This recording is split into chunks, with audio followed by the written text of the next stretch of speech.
The Ganga is more than a river. She is the Holy Mother. She is Ganga Ma. Good morning to one and all. I, Ayush, first year law student of New Law College, Bharati Vidyapith University, on behalf of Environment Cell of our college, welcome you all in today's webinar on the topic water quality of River Ganga. To enlighten us on this topic, we have with us Dr. Maushmi Hazra ma'am, National Postdoc Fellow at IIT Roorkee, Uttarakhand.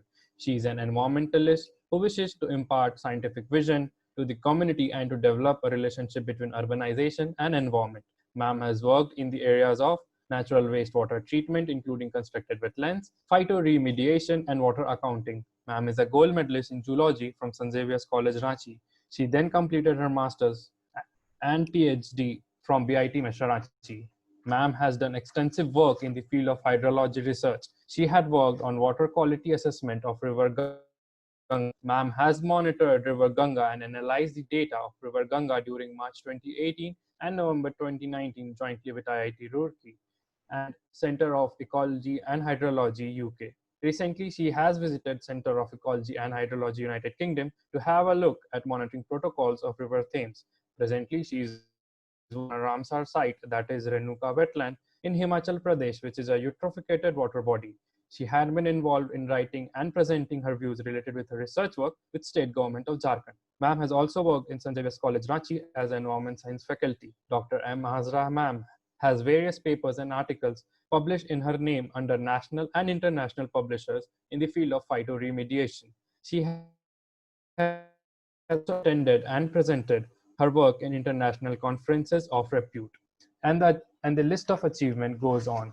Now I would request Dr. Maushmi Hazra ma'am to address the attendees. Ma'am, please. Thank you. Thank you for your introduction. Anyways, good morning to all respected teachers and dear students. I am going to deliver a talk briefly on water quality of River Ganga, identification of pollution sources, and its potential threat to living organisms. So before we move on, let us take a deep breath and think. Just go to the next slide.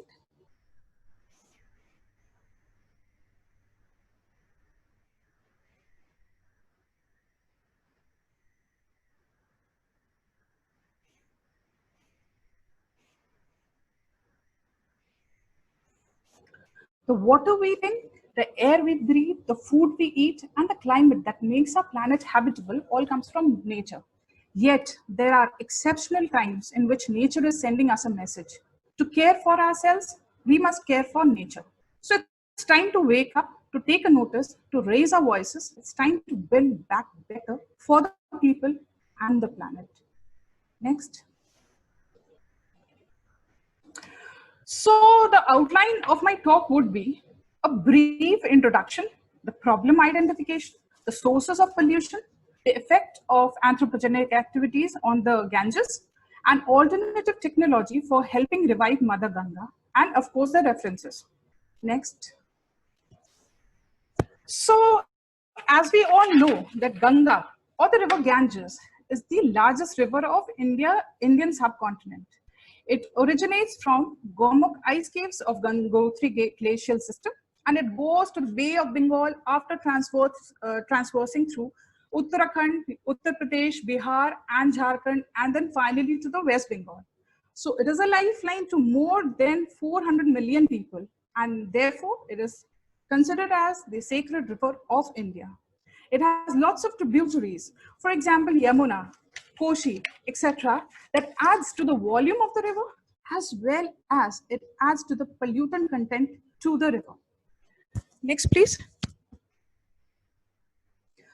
So as you can see that the Gangetic Basin, it covers, starts from Uttarakhand, goes to the West Bengal, and it has been divided into 3 segments, right? The first one is the upper basin, the middle one, and the last is the lower one. So it is the middle one where majority of the tributaries, they join here. So, and whatever the tributary drains to the river, it actually for the dilution of the wastewater from either the industries or from agricultural wastewater or from the sewage, and finally it results into changes in the physico-chemical properties of the water, it affects the biological properties and also the toxicological aspects of water, as well as the sediments which is actually holding the water above it. Next, please. So what is the problem identification? Why are we studying Ganga, or why are we concerned with it? Why? Because these anthropogenic activities, they have led to such a condition of river Ganga that now it is not fit for drinking and it is not potable. So what are the main factors that is actually accelerating the process? We cannot only take industries into consideration. So we have to go in depth and we have to identify what are the major factors responsible for actually accelerating the process. It is the lack of the sewage treatment plant. India lacks appropriate amount of sewage treatment plants. We do not have appropriate tertiary units. And moreover, the effluents from the established industries, maybe the new industries, they are also entering the water bodies. And there is direct discharge of untreated effluent to the water bodies. Therefore, it is the sewage wastewater, it is the municipal wastewater, it is the other wastewater that is generated from other sources. And therefore, these wastewater treatment plants, when they are treating this wastewater that comes from different sources, are the hotspots of pathogenic bacteria and antibiotic resistance. And we have one more problem, since it's a holy water, it is the crematory process that takes place due to the dead organisms or maybe human dead bodies. They are burnt and the ashes are thrown in the Ganga water just for the soul of purity of the soul. So these are the main factors that are actually responsible for degrading the water quality. Next, please. So now you can see from the two graphs, the first graph shows the sewage stats in India, right? You can see that 62 million liters of wastewater is generated. That is only the sewage one.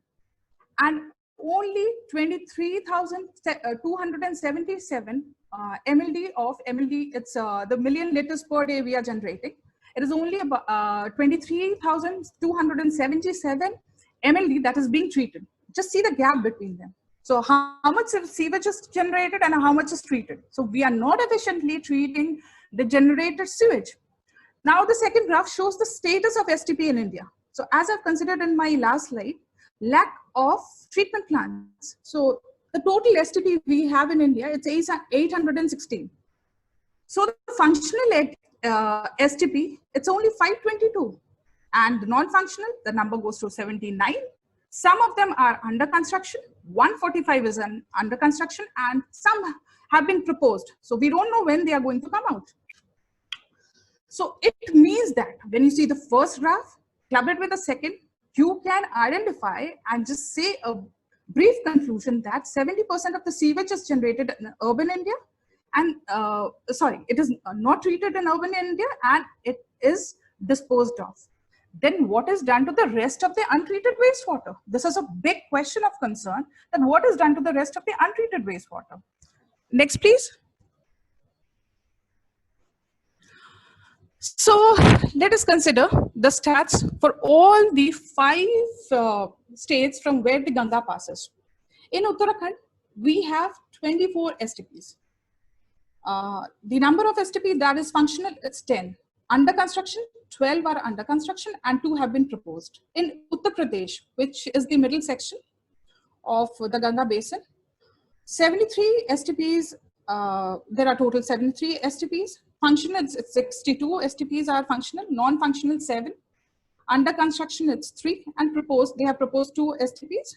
And in Bihar, just compare the scenario of Bihar, Jharkhand, and West Bengal. In Bihar, we have 6 STPs. 5 STPs are functional, 1 is not working. They haven't thought of constructing any STP, neither they have proposed till date.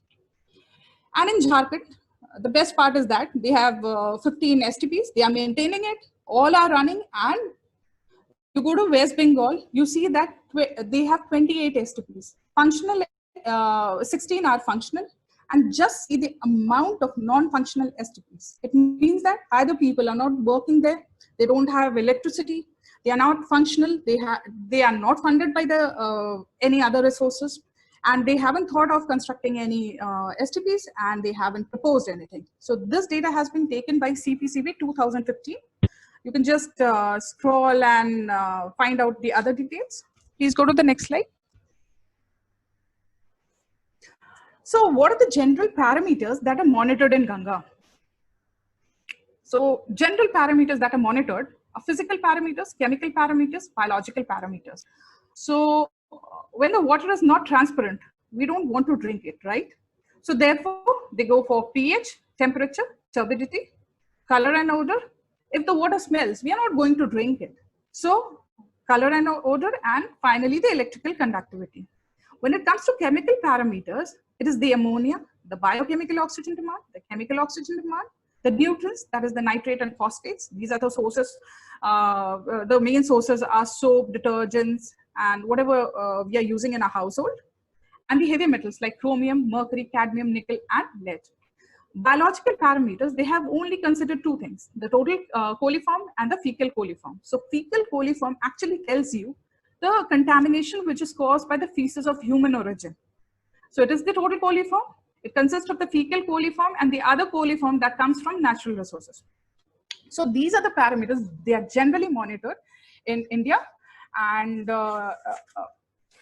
stringent norms has been laid by it in the effluent discharge standards of STP in 2017 in the Environmental Protection Amendment Rules 2017. And they have given some, CPCB has given some stringent norms. Initially, the BOD was, the value should be less than 30, but now in the draft norms, they have said that it can be between 30 and 20. And for COD, there is no limit. But previously it was less than 250, but now they haven't given any limit. Total suspended solids, it should be between 50 to 100. Initially it was more than 100. And similarly, for total nitrogen, ammonia, and phosphorus, there is no limit. It means that whatever nitrate, phosphate, these are the nutrients this actually, which causes eutrophication. These are actually, they have no limit in the new notification. And considering the fecal coliforms, initially we didn't have any particular stringent norms for it. But now this MOEF notification 2017, it says that it should be less than 1,000. Next slide, please. So now let us come to the sources of pollution. We can classify it into 4 sources. Basically, it is the sewage pollution. Second is the industrial pollution, agricultural runoff, and religious activities. These are actually the anthropogenic activities that are taking place, which is responsible for polluting the Ganga. And I have written the last point as natural sources of pollution. Why? Because we do not have a control over the natural sources of pollution, but they still add to the heavy metals. Sometimes they add to the amount of bacteria. So please go to the next slide. Now let us deal with all the sources of pollution in a brief nutshell. So what is a sewage? Sewage is actually the discharge of untreated wastewater from municipal sources or domestic sources. So what are the main constituents of sewage? Sewage consists of organic matter. It consists of nutrients like nitrate, phosphate, potassium. Inorganic matter, that is dissolved minerals. It consists of toxic chemicals like heavy metals and pesticides. It consists of pathogens, which comes from the toilets and wash basins. So a major question of concern is the water of river Ganga potable? Considering everything, is it potable? This is a major question which goes to everyone, and we have to think for a moment that is it potable? Now let us go back to a basic background. So I have a graph which explains that. But anyways, go to the next slide. Just have a look at the graph on the x-axis. In 1985, we didn't have the Ganga Action Plan. So the amount of sewage generated was 1,340. There was no Ganga Action Plan. In 1986, we had the Ganga Action Plan. Ganga Action Plan 1 was launched in 1986, targeting to reduce sewage discharge. Now you see a gap between 1985 and 2009. They are not giving us the data. We are not understanding what is happening, but then we can trace out the action plan. So it was 86, and then again in 1993, Ganga Action Plan 2 was launched with the aim of reducing pollution from the tributaries. I have mentioned earlier that we have so many of tributaries, which actually adds to the volume of the Ganga, apart from adding pollutants. The pollutants can be of any sources. They can be biological, they can be of physico-chemical nature and whatever. So in 1993, in Ganga Action Plan Phase 2, they drafted this and they took it into implementation for reducing the pollution through its tributaries. So it means that there were some norms which was laid for the industries. Did they follow it? This is a major question. Did they follow it? And if they followed it, then again in 2009, which you see in the x-axis, there was generation of sewage, 2,638. What was the amount that was treated? It was 1,174. It means that we had a gap of, the green bar shows the gap. It's almost more than 50% of the total sewage that has been not treated. So again, in February 2009, the National Ganga River Basin Authority, they established a norm for cleaning and conservation of Ganga under Section 3 of Environmental Protection Act 1986. And it was then when Ganga was declared as a national river. So then what was the scenario between 2009 and 2012? You can see there was no major changes, but yes, the gap was increased. So now coming to 2013, we see that the amount of sewage generated was 8,250. Again, what does that mean? That industries have grown. People are discharging more sewage water. There are lots of pollutants that is going and draining into the Ganga. So did these action plans fail? Or what did they do? Or what did they implement that we had an increasing surge of 8,250? Again, the same scenario. There was a gap of more than 50% where sewage was not treated. When you come to 2015, again, it is almost 15,435 MLD of sewage which was generated, because due to rise of industries, due to rise of other addition of inorganic pollutants, organic pollutants, which consist of metals, heavy metals, you have trace elements, you have other factories which are adding to the or degrading the water quality. So again, the gap was more than 50%. So what are we doing? We have to actually think what exactly is happening. So there is an increasing trend of sewage generation and also increasing trend of wastewater not being treated. Please go to the next slide. So giving a short pause, let me go to the industrial effluents. Now CPCB in 2016 reported that almost 764 industries in Uttar Pradesh alone, out of 956, they are responsible for actually contaminating and polluting the Ganga river water. So what are these industries? Since the demand for the resources have risen and people are using more resources, so we had lots and lots increase in the industries. They were usually textile industries, from thermal power plants, electroplating industries, pulp and paper, synthetic rubber, distilleries, coal washeries, and pesticides. So you can see the scenario. So if these industries, you can see from the photographs I put there, that they directly discharge, the first photograph shows that it directly discharges the wastewater to the water body that is flowing near it. You have dye industries, they're not treating it. If they would have done any post-treatment, maybe the water you see in blue color, it might have not shown any color.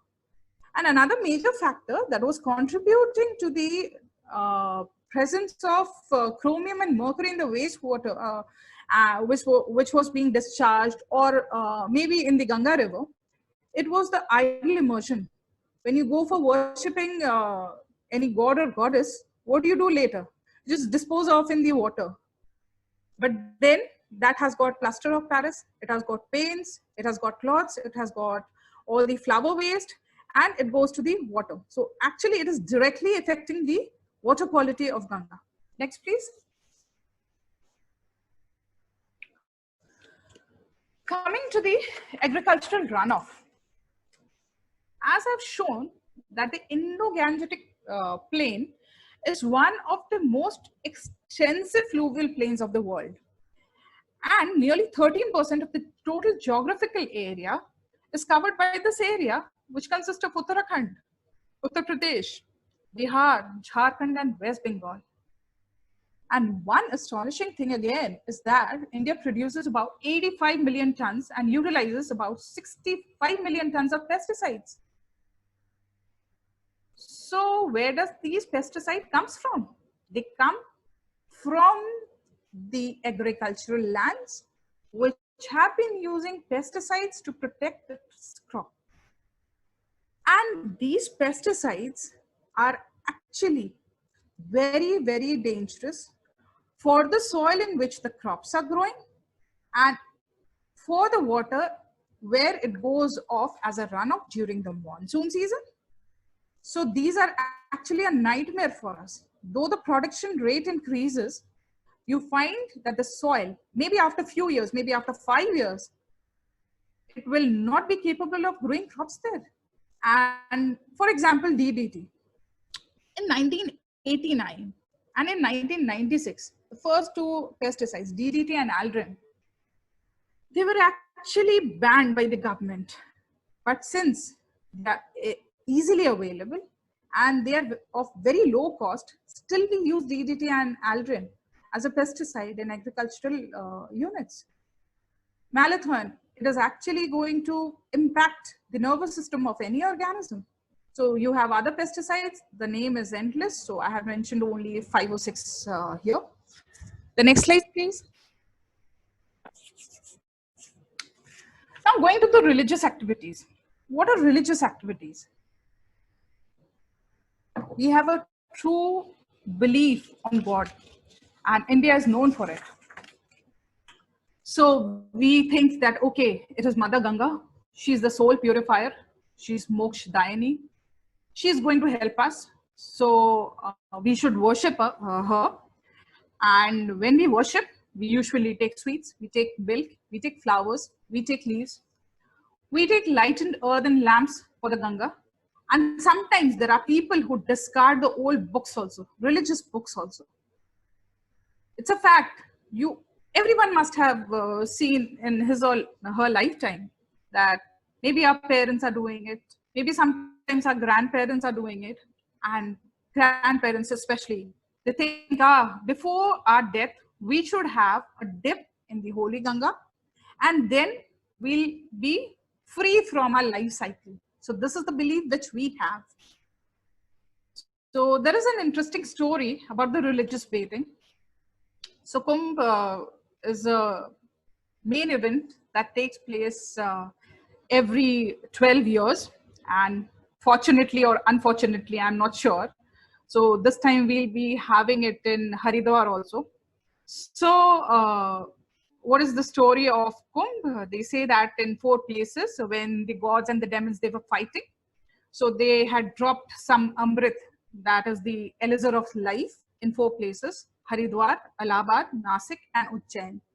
If you take dip in these water, you are free from your life cycle. So it goes on for 45 days. What are the adverse conditions that happens in those 45 days? Is there some preparatory stages for these Kumbh? Yes, naturally. The government or the local bodies, the NGOs, they prepare that place for those 45 days with constructing toilets, with constructing water sources, constructing homes or ashrams. They just all prepare themselves for this worship. And then then what happens? And during those 45 days, people come all across India. Okay, this is a lifetime place you have to enter. And what happens in those 45 days? The Ganga has that shock of pollution load on it. Whatever type of pollution, as I've discussed earlier, any kind, any sort, anywhere. And what happens after the 45 days? The goddess who was worshipped for the 45 days, she is left unattended. So, do we blame the government? Do we blame the people who came? Or do we blame the people who actually came there for organizing everything? Or are we responsible for taking the charges? But alone, is it possible? What can be done? So, this was the first point I wanted to mention.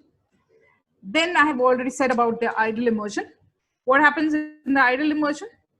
You have lots of idol, right? Fully decorated. They are actually a symbol of god or goddess. What are they made up of? Let us just take into consideration. They are made up of plaster of Paris. They're made up of clothes, small iron rods. Then you have bamboos, which decorate it. Then you have different paints. You have varnishes, you have plastics, you have polystyrene, and heavy metals, which makes up the shiny part of the body. And all these are carcinogenic. It means what? The moment we dispose of to the water, we are exposing ourselves to the carcinogens.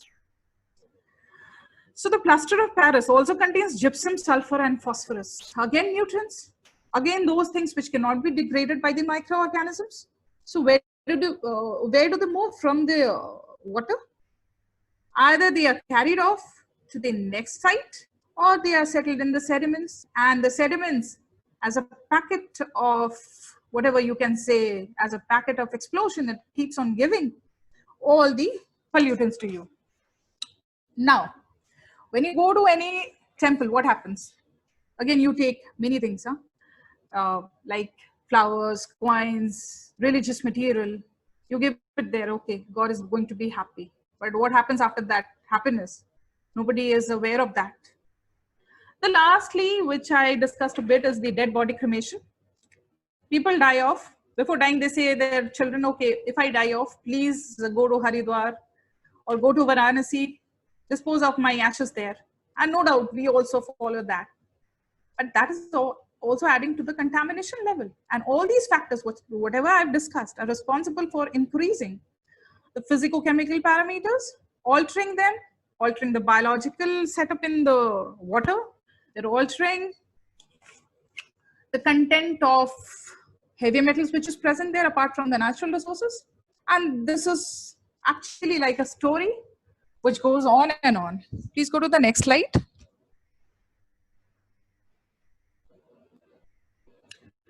So I have discussed this, that whatever the impact of religious activities, they are going to affect the water with all these pollutants, increasing the total and the fecal coliforms also. So apart from the physico-chemical parameters, I mean, whatever we can see, we take a glass of water, we go through it, we find a clean, pure water. But maybe that contains fecal contamination. We are not aware of that. If it is clean, then we say, oh, it's clean. But you need to study the microbiology of that water. Next slide, please. So I left one point, that is vermilion. So what do? We take all this vermilion, we add it to the god goddess, and then we dispose of. You can see from the figure, first figure shows that it's on the bank of the river where you can see lots of flowers that have been disposed. And the second picture shows you that a man is discarding some religious material in a plastic. So after any religious activity or something. So he's dumping in an area which is already contaminated with so many pollutants. So, but he has to dump, he's doing it. And what is the final impact of these things on the wastewater? The third picture shows you that there are some floral offerings and you have a load of pollutant that has enriched that water. And you can see the algal mat that is in green. Now, this algal mat that is actually going to stop the sunlight from entering the water, and it is going to lower the oxygen content of the water. Just think of the fishes, how do they live? Either they have to leave the place or they have to die there. So one question I want to throw you all, can't we utilize the flower waste as a resource? Can it be used? So this is a question which I think this came to my mind when I was thinking of this talk. Can't we use this flower waste as a resource? Yes, of course. We can use it as a resource. We can use it as a fertilizer.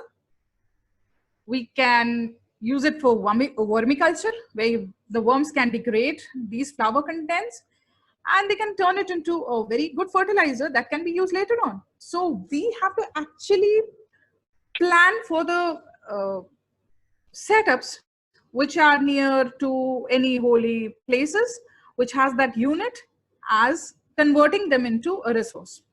Next slide, please. So let us directly jump to the effects of anthropogenic activities on the Ganga.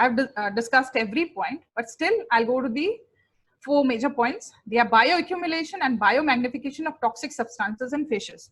So the first thing which comes on our mind is the fishes which are living in water. We know the fishes, we have to think on it, but then what happens?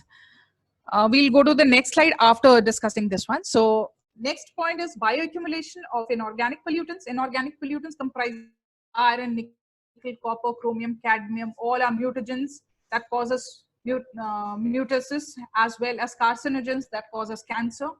The third one is bioaccumulation of organic pollutants, organic waste, especially maybe you can take the example of dioxins, and then you can take the example of chlorinated organics. The last one is disease, which is caused due to pollution of the Ganga water. Next slide, please. I've shown a diagram with the fishes because we all are interested with it. So the first one shows how bioaccumulation takes place. It is the increase in concentration of a pollutant on a living organism. The more amount of pollutant that fish is consuming, the more amount of pollutant it is actually having it in its body tissue. From where do these enter? It enters through the gills. So gills are responsible for actually uptaking the pollutants, and they accumulate in the muscles, liver, kidney, brain, and it alters the various metabolic parameters. And the second factor which we are going to consider is the biomagnification. Suppose a small fish is eaten by a medium-sized fish and a larger-sized fish eats the medium-sized fish. What happens? The amount of pollutant which has accumulated in the smaller fish as well as the medium-sized fish entirely goes to the third fish. So what is a food chain? Food chain is the process of eat and being eaten. So if it is taking the small and the medium-sized fish, which has bioaccumulated in their tissues, the larger fish is going to have that. Now we are responsible for actually catching all the fishes and have it as a delicacy. So this pollutant is carried to different trophic levels, and finally it reaches our body. Next, please. So some of the disease which has been reported by studies on Ganga are dysentery, cholera, intestinal diseases, hepatitis A, and typhoid. You can see the second picture. It has a cloth industry or a textile industry near it, and they're trying to dry all the clothes with a little amount of water that can be sprinkled on it for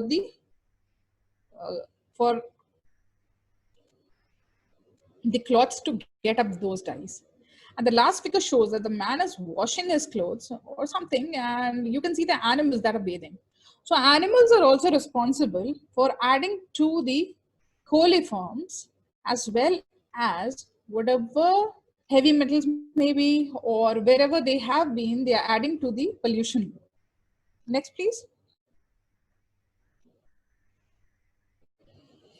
Now, one interesting topic, I just added to it. Now we have a major issue. impact of COVID-19 pandemics on water body. People are very happy these days. It's good that nature is getting time to heal. No doubt that is true. Whatever we have done, we should have given it a break. But then they are talking on the issue. It is having a positive impact on the water bodies. You know, they have revived, and we are happy with that. It is having a positive impact, especially on Ganga River. So people are studying reports. Okay, the first picture shows you the Haridwar Ghat. So you find no people. The water is flowing very nicely.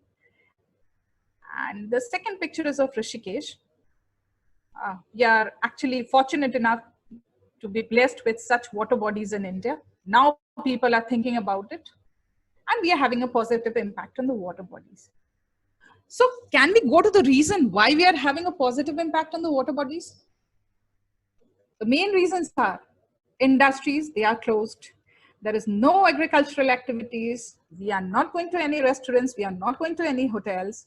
There is no migration of pilgrims. People have to take passes. They have to go from one place to other, and then they have to go in quarantine for some days. And finally, they are going to be moving about here and there. And people are having limited resources now. So these are the factors actually which are not leading to the input of contaminants or pollutants in the water bodies. But no doubt, the resources, they are healing. But again, next please. So these are the informations you can go through, and you can see the latest news on COVID and its effect on water bodies. Some people may say this, some people may say that, and some people may infer that, okay, it is okay. Next slide, please. But my question of concern is, what will be the side effect on water bodies after the lockdown is over? As I gave you the example of the Kumbh, before effect, after effect.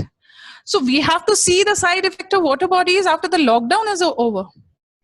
Now, the second question which comes in my mind is, will the COVID virus find its path through the treatment system to the water bodies? That is a major question of concern.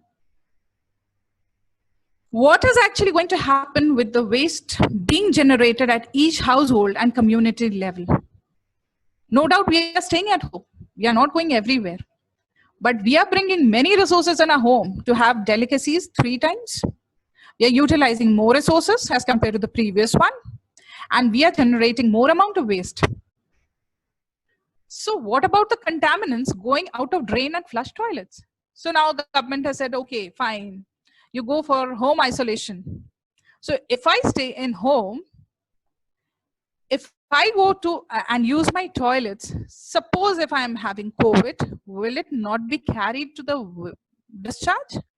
And will it not be drained to the Ganga River? And finally, let us think that what will be the demand rise in resource by the people? Is it increasing? Is it decreasing? And the moment the lockdown is over, should people rush down to all places? What will be the effect? We have to think on that. We are not sure what will be happening. Next slide, please. Now, apart from that, let me come to the alternative technology for helping revive Mother Ganga. It is a natural-based technology which I'm working on that uses a green technology. You have a simple setup. You have plants. You have wastewater inlet that goes into the gravel setup, and then it is filtered and it goes out. Next slide, please. What are constructed wetlands? The system which you saw, they are known as constructed wetlands. These are man-made engineered system. It mimics the wetland ecosystem, and it is a very biologically productive system. And it converts the pollutants which is present in the wastewater to harmless byproducts or essential nutrients. So what are the main components? It's the plants, it's the substrate which is present there. It is the microbes that are present in the substrate. And this is a setup. It is a decentralized setup that can be used at community levels. We have to think for our water. We have to think for us. Next slide, please. So this setup consists of Plants, substrate, microbes, water, I have already mentioned you. And you can see the influent with the red arrow, which consists of all nutrients, total solids, BOD, COD, as well as heavy metal goes into that and then drains out. The effluent has a reduced concentration of pollutants, and now we can discharge it to River Ganga directly. So what are the substrate used? They are gravel, they are gypsum. Maybe you can take different size local materials. You can take bricks also, whatever is locally available. So you don't need to waste money on that. And the plants, please go to the next slide. Next, please. These are some of the locally available plant species that you've seen in your area. Before that, please. No, yes, thank you. You see Canna indica. These are some of the species to mention. Typha latifolia, Pharyngitis australis, Monocoria histata, Iconia crassipus. Monocoria histata is a family member of Iconia. Jalkumbi, that is known as an iris species. So we have seen all these plants somewhere around us. So we can utilize these plant species, which can be found near a natural wetland system. Next slide, please. So depending upon the basis, depending upon the design criteria and the type of constructed wetland you can make or go for it, using different types of plant species like emergent plants, submerged plants, free floating plants, or floating leaf plants. It can be divided into horizontal, vertical, the type of path the wastewater flows inside the substrate. It can be divided into horizontal, vertical. And then if you want to combine it for more efficiency of the treatment system, you can go for constructing a horizontal unit, then a vertical unit, horizontal unit, a vertical unit, and then that gives you the hybrid constructed wetland. Next. So what are the types of the wastewater it can treat? It's the domestic wastewater. We can also treat industrial wastewater with it. We can treat urban stormwater, effluent from dairy industries, hospital discharges, mine water, also acid mine drainage. So you can treat a variety of wastewater. Next, please. Now let us go to the performance efficiency of constructed wetlands. Many studies have been done. I have added 2 recent studies also. In fact, you get lots of recent studies here because people in other countries, as well as in our country, no doubt, they have started using constructed wetlands for the treatment of wastewater. The COD reduces by 65%. Nitrogen reduces by 67%.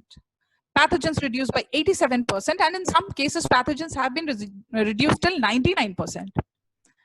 So you can see that total suspended solids have also been removed apart from the nutrients.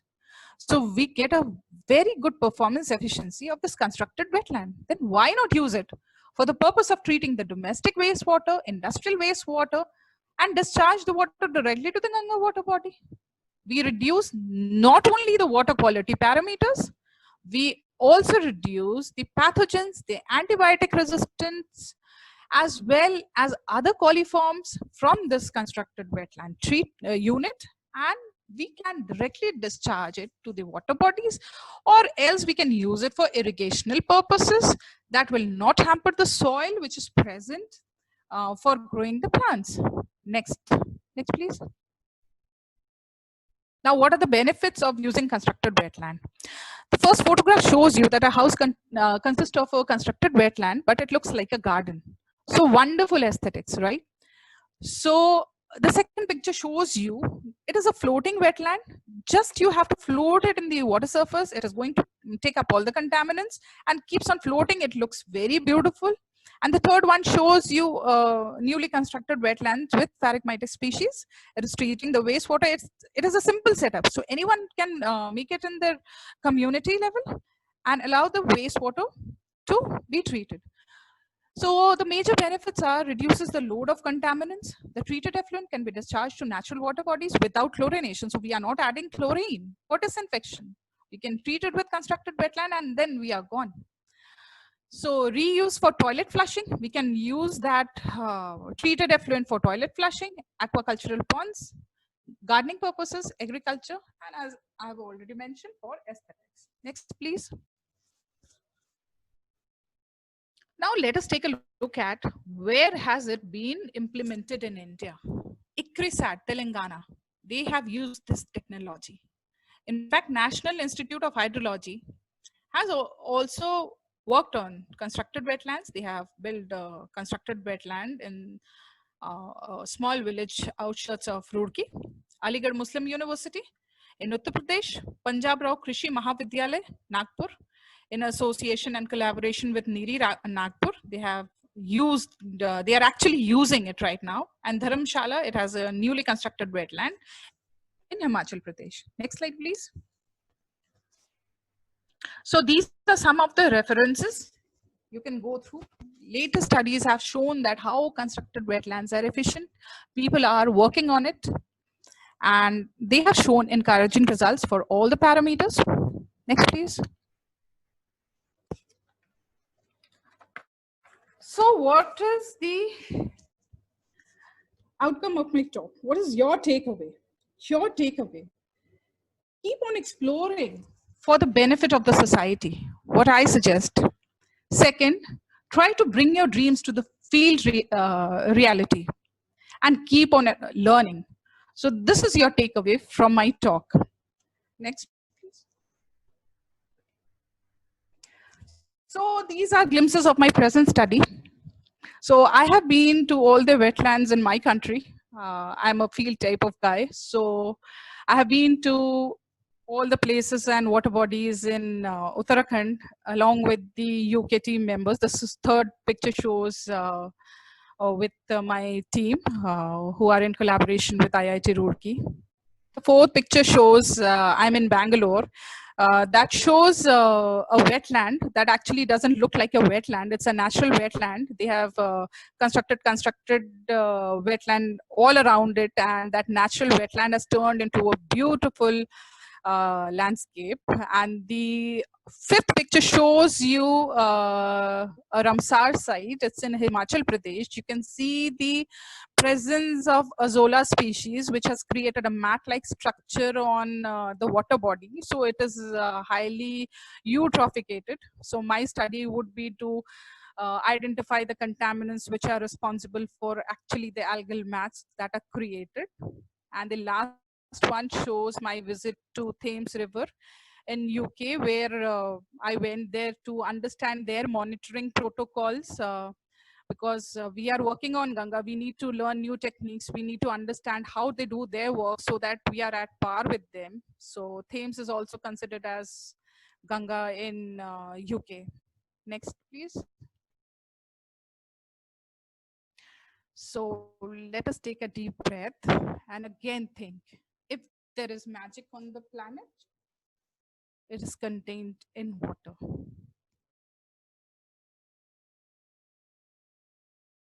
Next, please.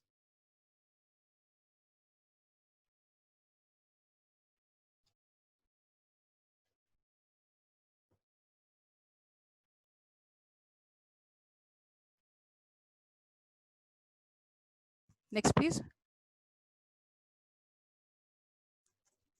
So thank you everyone for going through and understanding me.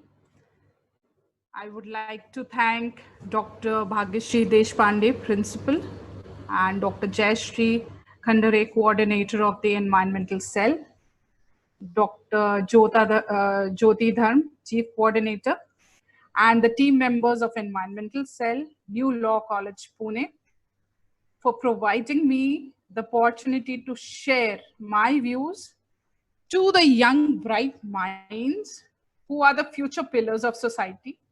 Thank you so much. Thank you once again. Thank you.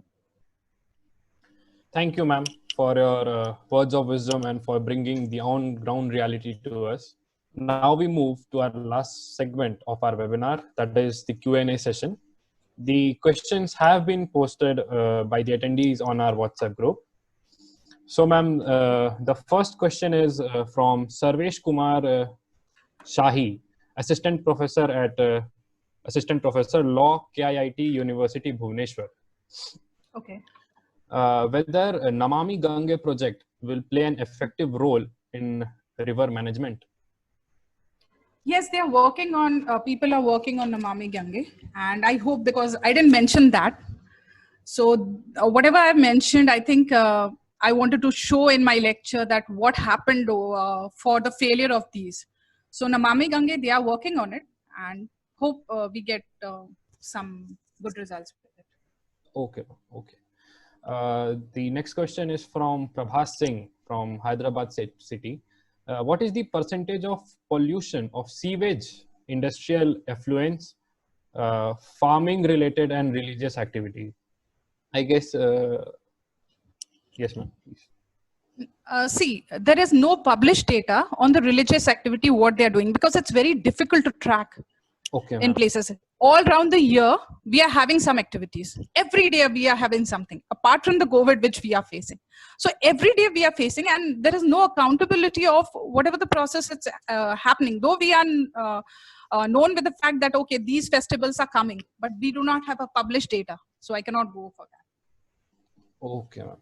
Ma'am, the next question is from Jasmine Talwar. She's from Zemtech School of Law, Greater Noida. What percentage of pollution is caused by idle emission, and how can we stop it? The one thing is that when you go to idle pollution, right? Yes, ma'am. We cannot actually go on for, see, maybe there were 2 pandals which initially took place in your society in 2012. But now, what happens? Maybe the pandals have increased in number. That adds to the idol which we are constructing. Or Yes. maybe they are constructing a big, huge idol. Initially, we had small idols in our village or mohalla, but now we have big idol that looks very big, and they have a competition of that pandal. Okay, we will decorate with this, we'll decorate with this, we'll decorate with this. But what happens? You're using varnish, but initially we had a simple pandal made up of red, green, and blue. What is that called? Tripal. And then Yes, we ma'am. used to pray and all. So there is no fixed data, Okay.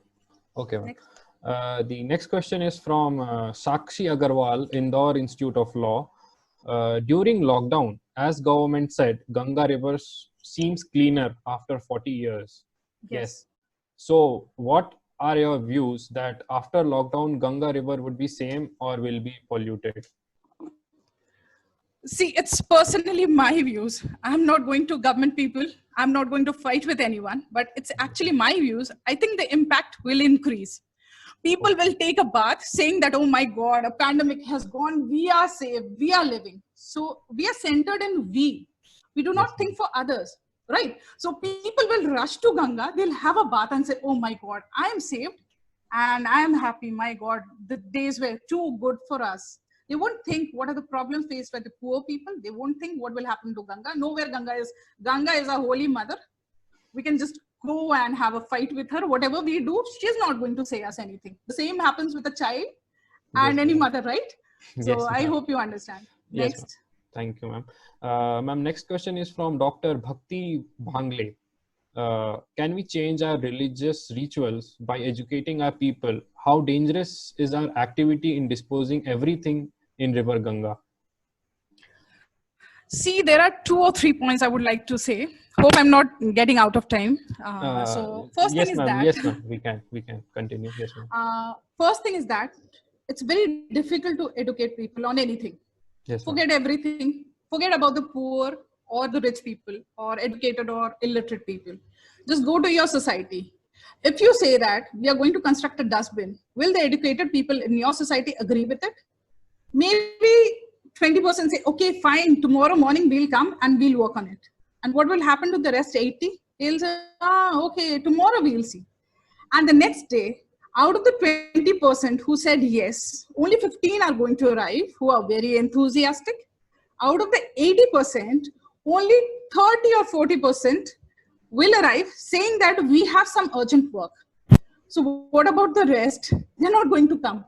Yes. So it is not the illiterate or the literate who are depending upon, okay, we are going to change this, that. Previously, I've said in many of my lecture classes, whatever classes I have taken previously, I have said that it is the change which we can make. That is right, true. You need people to help you. That is also true. But until you change your mentality, it is very difficult to change others. But then if you think that I have to change the entire country, that is not possible. Yes, ma'am. So the people who are thinking of changing, they can just keep their change within their circle, keep on involving people, keep on involving all the bright minds, as I've already said before, keep on constantly working. The same way we do for our research, the same way we do for our household, we work every day. We do not give it a stop. Any moment, any opportunity you get, just keep on working. And I think the problem will be solved, not maybe 100%, but even a change of 5% will change the entire thing within your circle, I think.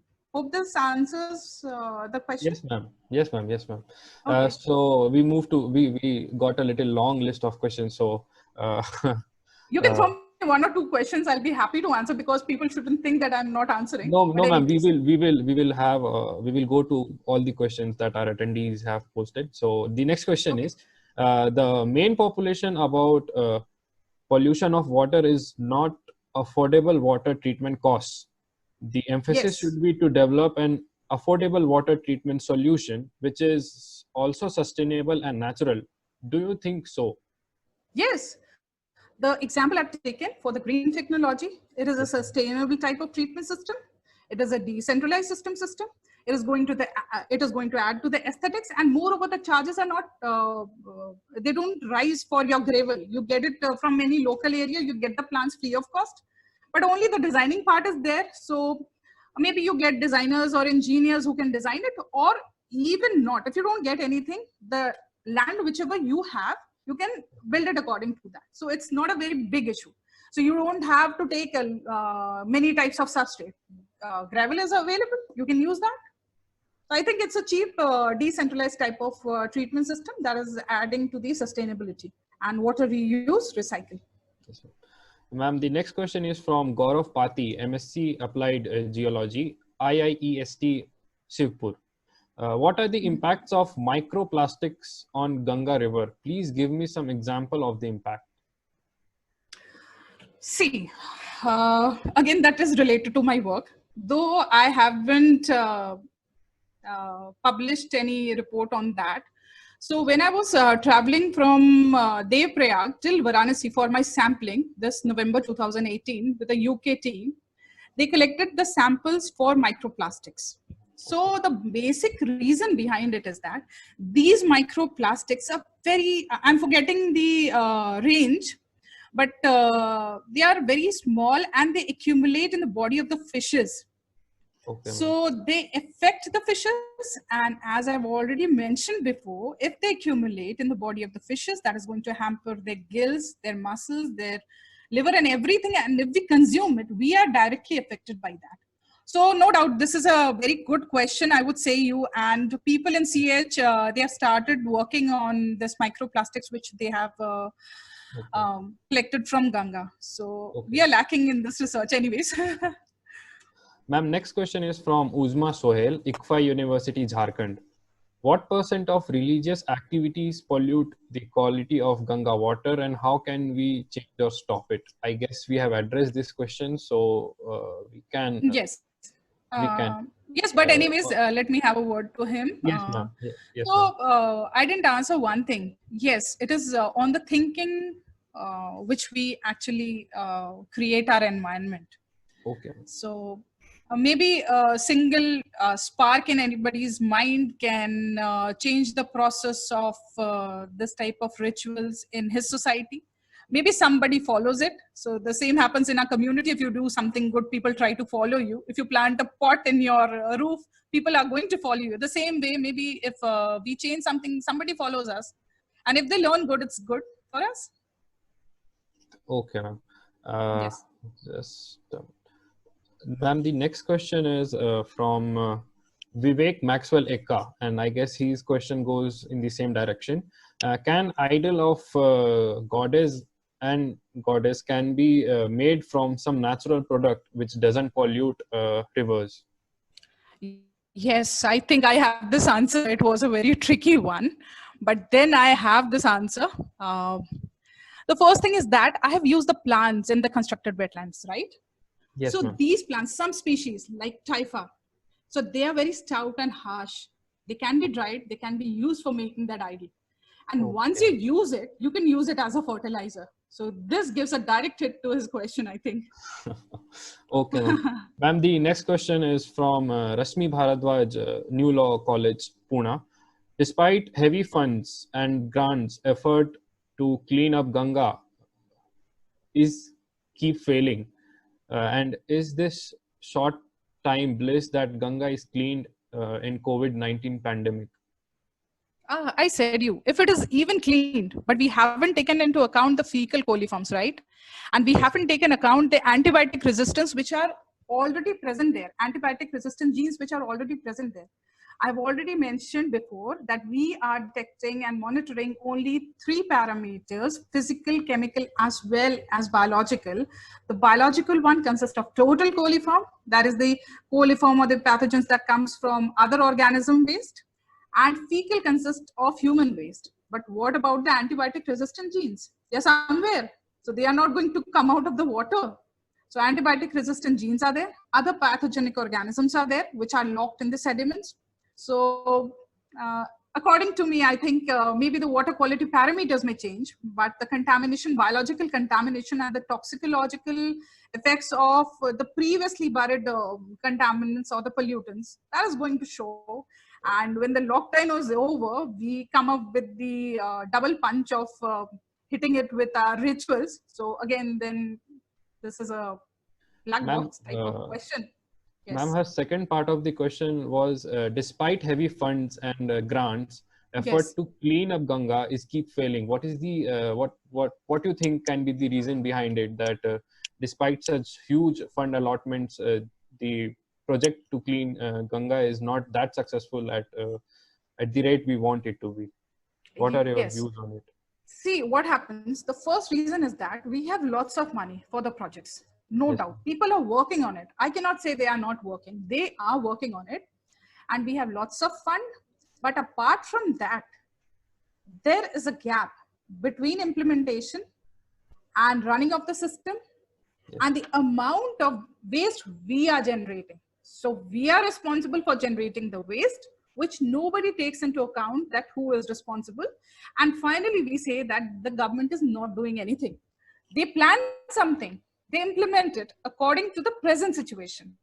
But when the present situation is faced by all the people, they increase their resources. So when the number of industries will increase, what will happen? So it is going to add to the pollutants. add So to we are responsible, exactly. We are responsible for actually putting a hindrance in the implementation and planning and whatever they are putting in the resources. Yes, ma'am. I think we need to hurry a bit. And Yes. so, ma'am, Fine. Path Raj from New Law College asked, launched, as you say, launched back in 1980s. How far the Ganga Action Plan has been successful? Because we have seen Ganga pollution rising even after having the capacity to self-cleansing approx 20 kilometer of waste. See, we have read or we have studied initially in class 9, 10 or whatever, 12, graduation, everything, that water bodies, they have a self-cleaning property. Suppose you take a beaker, you add water and 1 drop of ink. Okay, you can't see it. But if you add the same amount of ink, will it renew itself? So the amount of waste we have generated is far more than what the capacity is of any water body, not only Ganga, any water body to revive itself, to renew itself. Okay, ma'am. So we move to, ma'am, the second last question of our Q&A session. Ma'am, as you mentioned, this question has been asked by Miss Shivangi Sinha, Assistant Professor, New Law College, Bharati Vidyapith Deemed University. The question is, ma'am, as you mentioned above about the scenario during the lockdown period where our environment is actually healing, you also suggested measures for sewage treatment. In your view, can you suggest any specific measures that how government can prepare themselves beforehand or after our lockdown are over, and when we are back to our normal life, as we can expect a lot of pollution to come after that? Yes, Yes, what I think, like in COVID-19, government has said that people should not move out of the houses, but nobody is running out of food, especially the middle class and the upper class. I'm not taking consideration the poor people. They have a pathetic state now, so I'm not going to touch that area. The same way they can say that nobody is going to go near the water bodies because they are healing. They are on the verge of reviving themselves. So even if you have ritual things, you can just maintain a distance, offer whatever you want, again carry it back with yourself and throw it in a dustbin. So this can be done with effect of, again, the same role which a police is playing now, the doctors, the nurses, and all the guard people, they are working. The same has to be done. If you bring any law, you have to be a bit stringent with that. So maybe local people, they can be involved. So people from outside, they don't need to go and stand in Haridwar saying that, no, you can't do the ritual process. Maybe people there, they should stand up. Maybe the school going children or maybe college going students, they can come turn wise. They can say that, nah, our Ganga mother, she is reviving. Please don't disturb. It's a no to you. A no means a no. So I think we can work in this way. Yes, ma'am. And ma'am, the last question for today's webinar. The main problem about water is not to have affordable water treatment cost. The emphasis should be to develop affordable water treatment solution which should be sustainable and natural. Do you think so? This question has been asked by Mr. Rajesh Kranjkar, Assistant Professor, BVDU, New Law College. See, what I can say that we don't have time to think now. Nature has given us a very, very, very big message through the pandemic which we are facing. And I think in my first slide, I went through that let us take a breath and think of that nature is sending us message. Now we don't have time to think. So we have to act upon it. Yes is a yes, no is a no. So we don't have time to think on what we can do. Let us all stand and do whatever we can from our sides. It's not only Ganga that we are polluting, it's all the water bodies, it's our neighborhood, it's our society where we are living in. A small work will help a lot. That is all from my side. Yes, ma'am, and we are exactly on our scheduled time. So now we are done with our Q&A session. Further, I would like to conclude the webinar by quoting great Benjamin Franklin. Tell me and I forget. Teach me and I remember. Involve me and I learn. Thank you, ma'am. It was indeed a brainstorming session covering various aspects related to River Ganga.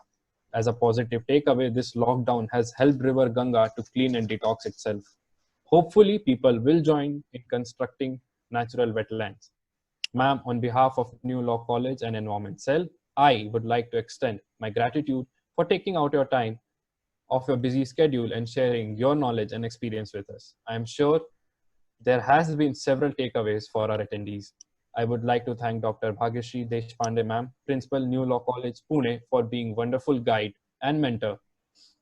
I would further like to thank Dr. Jyoti Dharma ma'am and Dr. Jayashree Khandare ma'am for being the pillar of Environment Cell and helping us in organizing this event.